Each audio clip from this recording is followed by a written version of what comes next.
गांधारी गांधार देश के सुबल नामक राजा की कन्या थी।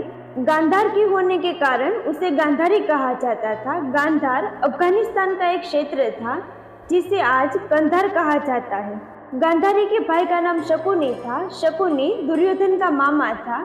गांधारी हस्तिनापुर के महाराज धृतराष्ट्र की पत्नी और दुर्योधन आदि कौरवों की माता थी।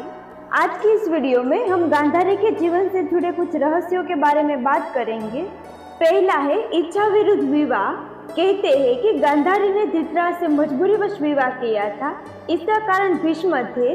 अंधे महाराज धृतराष्ट्र के लिए भीष्म ने गांधार नरेश के राजकुमारी का बलपूर्वक विवाह धृतराष्ट्र से करवाया था। दूसरा है धृतराष्ट्र से पहले बकरे से विवाह। ऐसा माना जाता है कि गांधारी का विवाह धृतराष्ट्र से करने से पहले ज्योतिषियों ने सलाह दी कि गांधारी के पहले विवाह पर संकट है, अंततः इसका पहला विवाह किसी और से कर दीजिए, फिर धृतराष्ट्र से करें। इसके लिए ज्योतिषियों के कहने पर गांधारी का विवाह एक बकरे से करवाया गया था। बाद में उस बकरे की बलि दे दी गई। कहा जाता है कि गांधारी को किसी प्रकार के प्रकोप से मुक्त करवाने के लिए ही ज्योतिषियों ने यह सुझाव दिया था। इस कारणवश गांधारी प्रतीक रूप में विधवा मान ली गई और बाद में उनका विवाह धृतराष्ट्र से कर दिया गया। तीसरा है गांधारी ने भी बांधी आंखों पर पट्टी। इस संबंध में दो कथाएं हैं। पहली यह कि गांधारी को पहले से ही पता था कि उनका होने वाला पति अंधा है। दूसरा यह कि विवाह के बाद जब उन्हें पता चला कि मेरे पति अंधे हैं तो वह सन्न रह गई और उसने माना कि मेरे साथ धोखा हुआ है, इसलिए उसने अपनी आंखों पर पट्टी बांध ली। पहली कथा के अनुसार गांधारी ने पतिव्रत धर्म का पालन करते हुए अपनी आंखों पर जीवन भर के लिए पट्टी बांध ली थी। इसी कारण गांधारी का संसार की पतिव्रता और महान नारियों में विशेष स्थान है। चौथा, जब धृतराष्ट्र को हुई गलतफहमी। गांधारी एक विधवा थी। यह सच्चाई बहुत समय तक कौरव पक्ष को पता नहीं चली। यह बात जब महाराज धृतराष्ट्र को पता चली तो वह बहुत क्रोधित हो उठे। उन्होंने समझा कि गांधारी का पहले किसी से विवाह हुआ था और वह न मालूम किस कारण मारा गया। धृतराष्ट्र के मन में इसको लेकर दुख उत्पन्न हुआ और उन्होंने इसका दोषी गांधारी के पिता राजा सुबल को माना। धृतराष्ट्र ने गांधारी के पिता राजा सुबल को पूरे परिवार सहित कारागार में डाल दिया। कारागार में उन्हें खाने के लिए केवल एक व्यक्ति का भोजन दिया जाता था। केवल एक व्यक्ति के भोजन से भला सभी का पेट कैसे भरता?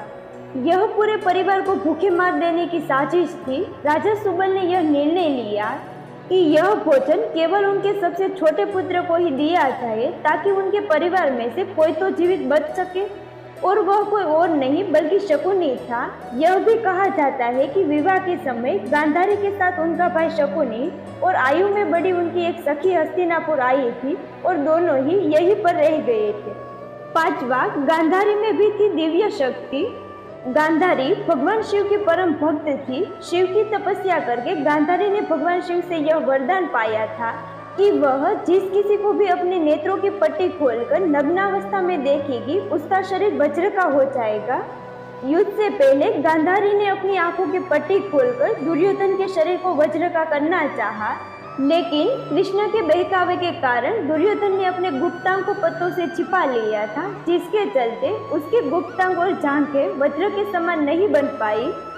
इसी कारण अपने प्रण के अनुसार ही महाभारत के अंत में भीम ने गदा से दुर्योधन की जांघ पर प्रहार किया और दुर्योधन मारा गया।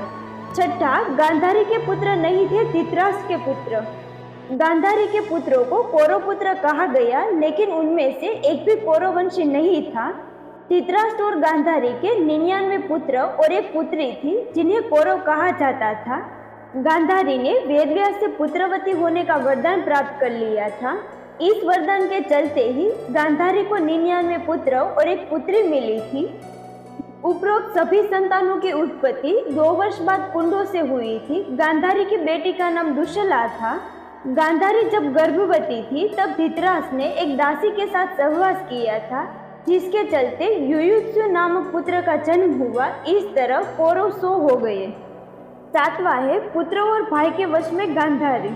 शकुनी ने गांधारी व धृतराष्ट्र को अपने वश में करके धृतराष्ट्र के भाई पांडु के विरुद्ध षड्यंत्र रचने और राज सिंहासन पर धृतराष्ट्र का आधिपत्य जमाने को कहा था।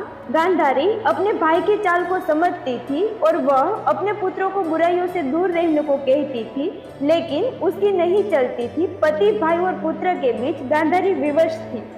8वां है श्री कृष्ण को श्राप। गांधारी के सभी 100 पुत्र महाभारत के युद्ध में मारे गए। अंत में दुर्योधन का जब भीम ने वध कर दिया, तत्पश्चात सांत्वना देने के उद्देश्य से भगवान श्री कृष्ण गांधारी के पास गए। गांधारी अपने 100 पुत्रों की मृत्यु के शोक में अत्यंत व्याकुल थी।